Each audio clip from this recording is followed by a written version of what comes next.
Hola, bienvenidos una vez más al canal Lobo, Sacrificio y Dureza. Os traigo la parte 6 donde haremos cima en el castillo de Torre Baró, distrito de Nou Barris, en Barcelona, siendo parte de la defensa y vigilancia aérea republicana de la Guerra Civil Española.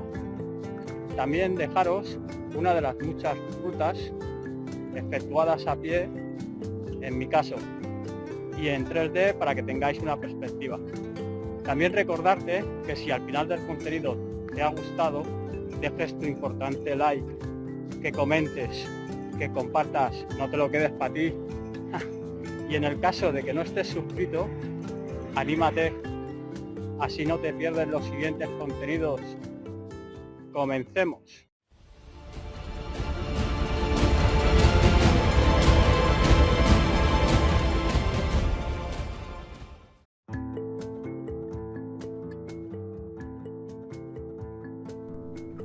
Hola, bienvenidos una vez más. Hoy os dejo esta ruta de las muchas que hay y comenzaremos desde la línea 3 de metro de Roquetes. Como podréis ver en la imagen, podemos acceder o bien por la derecha subiendo la rampa o por las escaleras mecánicas o el ascensor. Desde este punto subiremos la rampa y nos dirigiremos hacia la carretera para después continuar el ascenso por la carretera y pasar justo por el anfiteatro como os dejo en la imagen. Seguimos y llegaremos a la altura de una parada de autobús y enfrente veremos una senda. Si vais con niños, yo os recomiendo que vayáis todo recto y más adelante habrá una bifurcación, que es la que vamos a ver ahora, y cogéis el camino de la izquierda. Bueno, aquí voy a hacer una pausa porque volveremos al punto anterior para hacer el ascenso a la torre eléctrica y como veis hemos ascendido por la senda. Pasaremos por debajo de la red eléctrica como continúa la senda y llegaremos al mirador del castillo de Torre Baró, donde se hizo la película 3 metros sobre el cielo. Bueno, la película no, tomaron el mirador como punto de plano escenográfico para la película. Regresamos al punto anterior donde os dije que íbamos a hacer una pausa. Por aquí, como veis, el camino es ancho, podremos ir con los niños y disfrutar pues, de un paseo hasta llegar al mirador.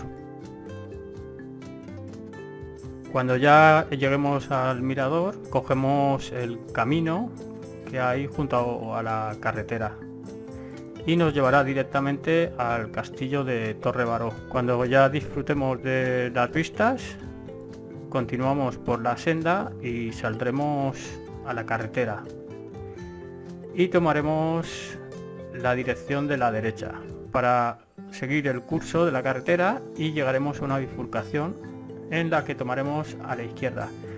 Si tenéis un poco de sed en la carretera de la parte derecha, la que tenemos abajo, hay una fuente con agua muy fresca y la verdad que se agradece. Seguimos hacia arriba y llegaremos a una pequeña glorieta donde Manolo Vital, un empleado de TMB de autobuses, pues cogió su autobús secuestrado, el 47, y lo subió hasta esa zona de Torre Baró, consiguiendo así tener acceso por vía autobús a la ciudad de Barcelona y estar más comunicado.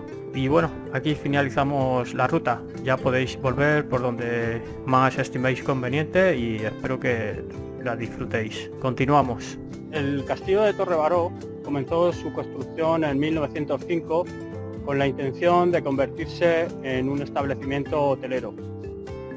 La idea original era que se tratara de una ciudad jardín, iniciativa promovida por el propietario de los terrenos junto a Roma Fabra, quien era el dueño de la fábrica Fabra y Coats.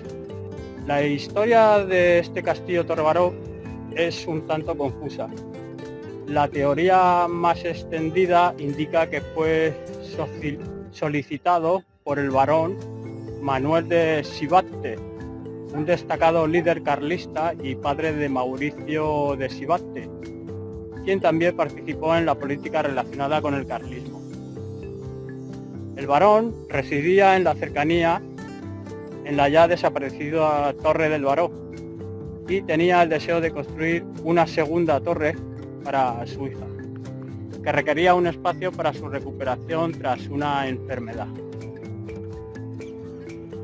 Otra posible explicación sugiere que la construcción formaba parte de un plan de urbanismo para la zona, promovido por la compañía urbanizadora de las alturas del noroeste de Horta.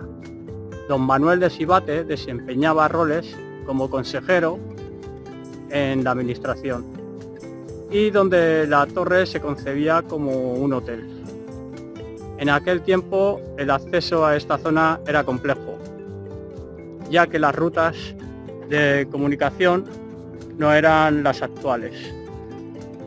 Esta situación provocó la suspensión del proyecto, dejando el hotel a medio terminar, al igual que otros desarrollos paralelos como el Parque Güell. Pocos años después, en 1938, en el contexto de la Guerra Civil, la Torre de Baró se convirtió en un puesto de observación para las fuerzas republicanas, frente a los ataques de la aviación italiana que apoyaba a los nacionalistas. Esta torre representó un punto estratégico que facilitaba la comunicación con las baterías antiaéreas del Carmel, situadas en las cercanías, las cuales estaban armadas con 4 cañones. Tras el final del conflicto, las tropas franquistas tomaron posesión de la torre, utilizándola como campo de internamiento, aunque decidieron abandonarla en 1942.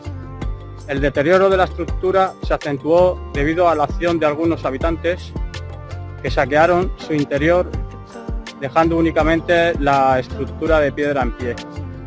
Después de la Guerra Civil, los problemas de vivienda en Barcelona y la necesidad de expansión por la llegada de inmigrantes impulsaron la venta de terrenos en la zona. Sin embargo, las edificaciones que se llevaron a cabo presentaron serias deficiencias en sus diseños urbanísticos. Solo con la instauración de un sistema democrático comenzaron a surgir distintas iniciativas que pedían la restauración del lugar, logrando en 1992 su catalogación como bien de interés cultural. El castillo de Torre Baró fue restaurado durante el siglo XXI y se abrió al público en 2014. Después de ver y sentir el recorrido sufrido por esas personas de antaño en la década de los 60 y 70 y hoy asfaltado, nos encontramos en el mirador de Torre Baró. Y bueno, ¿qué contar de esta ubicación que no conozcan las generaciones?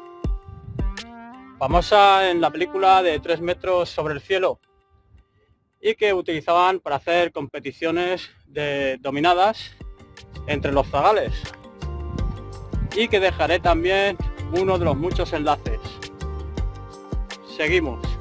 Durante las décadas de 1960 y 1970, la periferia de Barcelona fue en gran medida desarrollada y construida por inmigrantes de Extremadura y Andalucía, que con sus propias manos dieron vida a los barrios, aunque no son reconocidos como parte de la ciudad. Sus viviendas carecen incluso de acceso a agua potable y electricidad. Cansado de que el ayuntamiento afirmara que el transporte público no podía acceder a la zona debido a la estrechez y peligrosidad de las calles, el 7 de mayo de 1978, Manolo Vital, conductor de autobús de TMB, intentará demostrar al mando del 47 que las autoridades se equivocan. Para finalizar, si te ha gustado el contenido, comenta. Para conocer tu inquietud, comparte, deja tu importante like y si no estás suscrito, no esperes, moviliza esas falanges de tus dedos y activa la campanita para no perderte el siguiente contenido. Hasta la próxima, con lobos, sacrificio y dureza. Os dejo con estas vistas desde Nou Barris, Barcelona. el castillo de Torre Baró.